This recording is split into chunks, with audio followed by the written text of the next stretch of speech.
আজকেও গতকালকে রাত্রেও চট্টগ্রাম এলাকায় একটা সিরিয়াস নেচারের আমরা অপারেশন করেছি, যৌথ অপারেশন করা হয়েছে। এগুলো আপনারা দেখতে পাবেন।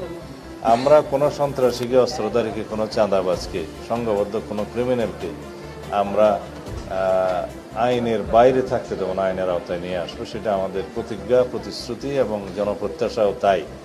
অন্যান্য সকল ক্ষেত্রেও যাতে দেশে মানুষ স্বস্তিতে থাকে এবং আইনশৃঙ্খলা পরিস্থিতি যাতে আমরা জনগণের জন্য একটা স্বস্তিকর পরিস্থিতি নিয়ে আসতে পারি এবং আমরা সারা বাংলাদেশে যাতে জনপ্রত্যাশা অনুযায়ী সুশাসন বজায় রাখতে পারি, সেই জন্য আমাদের কর্মকাণ্ড চালু থাকে।